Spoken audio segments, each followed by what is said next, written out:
السلام علیکم ورحمۃ اللہ وبرکاتہ۔ میں غلام مصطفیٰ اپنے چینل پیام اسلام سے آپ سے مخاطب ہوں۔ درس قرآن کے سلسلہ میں آج کا ہمارا سبق سورۃ آل عمران آیت نمبر 54 پر مشتمل ہے۔ اعوذ باللہ من الشیطان الرجیم، بسم اللہ الرحمن الرحیم۔ ومکروا ومکر اللہ واللہ خیر الماکرین۔ بظاہر یہ مختصر سی آیت ہے، لیکن اس کا خلاصہ اور بالباب اگر ہم اس کو بیان کرنا چاہیں، اللہ نے فرمایا وَمَكَرُوا وَمَكَرَ اللَّهُ، انہوں نے چال چلی اور پھر اللہ نے اپنی چال چلی۔ یہود کے جو علماء تھے نا اور فریسی حضرت مسیح کے خلاف مختلف چالیں چل رہے تھے۔ یہ ایک تو یہود کے علماء اور یہ جو فریسی ہے نا، اس کا مطلب ہیکل دوم کی یہودیت کے دوران سرزمین مقدس پر ایک سیاسی اور سماجی ایک تحریک چلی، تو اس تحریک کو میں جو لوگ شامل تھے اس کو فریسی کہتے ہیں۔ فریسی یعنی یہ یہود اور فریسی جو ہیں حضرت مسیح کے خلاف مختلف چالیں چل رہے تھے کہ کسی طرح یہ قانون کے گرفت میں آ جائیں، ان کو اس کا تمام جو قانون کے ذریعے ہی ان کا کام جو ہے تمام کر دیا جائے، یعنی کہ ان کو کسی ہیلے بہانے سے نافرمان یا مرتد بنا کر تو ان کو واجب القتل قرار دلوایا جائے۔ تو لیکن ملک پر اس وقت اقتدار جو تھا وہ رومیوں کا تھا، تو رومی گورنر کی جو اس کی توثیق کے بغیر ایسا ممکن نہیں تھا۔ تو یہاں پھر جو ہے البتہ ان پہ جو اس وقت حکومت تھی، اس تخت پر جو شاہ تھا وہ فاروق تھا یہودیوں کا، لیکن یہودی عدالتیں موجود تھیں جہاں انہیں علماء اور مفتیاں فریسی بیٹھ کر فیصلہ کرتے تھے کہ کہیں اگر وہ سزائے موت کا فیصلہ دے بھی دیتے ہیں تو اس فیصلے کو جو نافذ کرنا ہے نا وہ رومی گورنر کے ذریعے ہی کیا جانا تھا۔ تو اس صورتحال میں یہودیوں کے ہاتھ بندھے ہوئے تھے، لیکن وہ اندر ہی اندر نا پیچ و تاب کھا رہے تھے کہ کسی طرح حضرت مسیح کو جو ہے نا رومی قانون کی زد میں لا کر اس کو اپنی ایسی چال چلیں کہ ان کو کام جو ہے ان کا تمام کر دیا جائے، اور یعنی ان کو ختم کر دیا جائے۔ تو یہودیوں کی ان چالوں کو توڑنے کے لیے اللہ نے بھی پھر اپنی چال چلی۔ تو اللہ کی چال کیا ہے، اس کا جو قرآن پاک یا حدیث مبارکہ میں اس کا تو بلکہ انجیل برنباس جو ہے اس میں اس کا تذکرہ یہاں جو تاریخ میں جو آتا ہے کہ وہ تو بعد کی بات ہے کہ قرآن و حدیث میں اس کا کیا ہے، لیکن ان کی جو انجیل برنباس ہے نا جو پوپ کی لائبریری میں سے برآمد ہوئی ہے، تو وہاں برنباس کے مطابق حضرت مسیح کے حواری جو ہیں ان میں ایک حواری تھا یہودا عسکر یوتی۔ یہ عسکر یوتی جو ہے یہ عسکر یوتی ہے یا اسخر یوتی ہے، یہ عبرانی میں یہ نام جو ہے ایش کریتی تھا، یعنی ایش کریتی جو بگڑ کر عسکر یوتی ہو گیا۔ تو اس بارے مسیح یہ عقیدہ رکھتے ہیں کہ اس نے کچھ رقم کے عوض حضرت مسیح کی مخبری کی تھی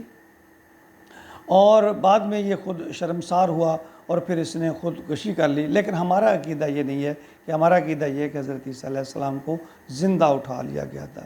یہ جو عسکر یوتی تھا تو اس نے یہود سے، یعنی جس طرح تذکرہ یہ آتا ہے انجیل برنباس میں کہ بھئی اس میں یہ اس آدمی نے حضرت عیسیٰ علیہ السلام کی مخبری کی اس کو پکڑوانے میں۔ تو آپ اس وقت ایک باغ میں اپنے کچھ ساتھیوں کے حواریوں کے ساتھ جو ہے وہاں رو پوش تھے، اس میں کوٹری تھی، وہاں عبادت کرتے، اس میں مشغول تھے، اور کہا جاتا ہے کہ 12 حواری آپ کے ساتھ اس وقت موجود تھے۔ تو اس وقت وہ وہاں سے چپکے سے نکلا، اس نے جا کر سپاہیوں کو مخبری کی اور ان کو گرفتار کرنے کے لیے وہ ساتھ لے آیا، اور رومی سپاہی وہ اپنا پورے بندوبست کے ساتھ گرفتاری کا جو ساز و سامان ہوتا ہے اس کے ساتھ انہوں نے اس جو جگہ تھی، جو مقام تھی، انہیں وہاں پہنچ کر اس کو گھیرے میں لیا۔ تو یہ جو شخص تھا تو اس نے کہا کہ میں اسے کہوں گا اے میرے استاد، جب میں یہ الفاظ کہوں گا تو آپ سمجھ جانا کہ یہی مسیح ہے۔ تو آپ اس کو گرفتار کر لینا۔ تو وہاں پھر اس کو ہوا یوں کہ ظاہر رومی کو تو کیا پتہ تھا کہ مسیح کون ہے، تو یہ شخص کوٹری کے اندر داخل ہوا، اسی وقت کوٹری کی چھت پھٹی اور 4 فرشتے، یہ ساری باتیں جیسے کہ میں نے اس کا تذکرہ کیا ہے کہ انجیل میں ہے، انجیل برناباس میں، کہ بھئی ان چھت پھٹی اور فرشتے آئے اور وہ حضرت مسیح علیہ السلام کو اٹھا کر لے کر چلے گئے۔ تو اللہ تعالیٰ نے اسی کی شکل، اسی آدمی کی جو شکل ہے حضرت مسیح کی بنا دی۔ اور اب یہ گھبرا کر جو باہر نکلتا ہے تو حواری جو وہاں ہیں وہ دوسرے موجود تھے، تو انہوں نے یہ کہنا شروع کر دیا ہے ہمارے استاد، چونکہ شکل حضرت عیسیٰ علیہ السلام کی اس کی بن چکی تھی، تو انہوں نے جب یہ الفاظ کہے، جو اس الفاظ کہے، تو وہاں کے جو کرندے تھے، جو سپاہی تھے، تو انہوں نے ان کو پکڑ لیا اور پھر اسی شخص کو کہا جاتا ہے سولی پر چڑھا دیا گیا، حضرت مسیح کی جگہ پہ سولی پر چڑھا دیا گیا۔ در حقیقت یہ ساری باتیں جو تفصیل ہے یہ انجیل برناباس میں موجود ہیں۔ شہادت یعنی یہ در حقیقت نصارائی کے گھر سے ہی یہ ہمیں شہادت مل سکتی ہے، تو قرآن کا بیان تو بعد کی بات ہے، جو بھی اللہ تعالیٰ نے کو فرمایا، تو اللہ نے فرمایا واللہ خیر الماکرین، اس میں اللہ تعالیٰ کی بہت بڑی حکمت پوشیدہ ہے۔ اللہ فرماتے ہیں کہ اللہ تعالیٰ نے تو اپنی بہترین ایک چال چل دی، تو اس کا یہاں تذکرہ کلیئر طور پہ قرآن پاک میں یہ نہیں ہے، یہ ہمیں نبی اکرم صلی اللہ علیہ وسلم کی باتوں سے اور تاریخ سے یہ بات ملتی ہے کہ انہوں نے ایک مکر و فریب کیا۔ اللہ فرماتے ہیں انہوں نے ایک چال چلی، اب میں نے ان کی چال کو ناکام کر دیا، اور وہی آدمی جس نے مخبری کی تھی، وہی آدمی، اسی کی شکل حضرت عیسیٰ علیہ السلام کی اللہ تعالیٰ نے بنا دی، اور حضرت عیسیٰ علیہ السلام کو زندہ آسمانوں پر اٹھا لیا۔ اور ہمارا یہ عقیدہ ہے کہ قرب قیامت عیسیٰ علیہ السلام پھر اس دنیا میں آئیں گے، پھر ان کی شادی ہوگی،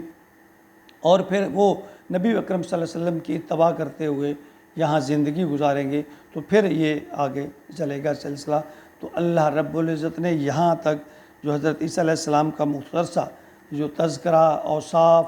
پھر ان کی تبلیغ کا کچھ ذکر، اور پھر ان کے ساتھ جو ان کے حواریوں نے یا ان کے یہودیوں نے جو ان کے ساتھ رویہ اختیار کیا، اس کا تذکرہ فرمایا۔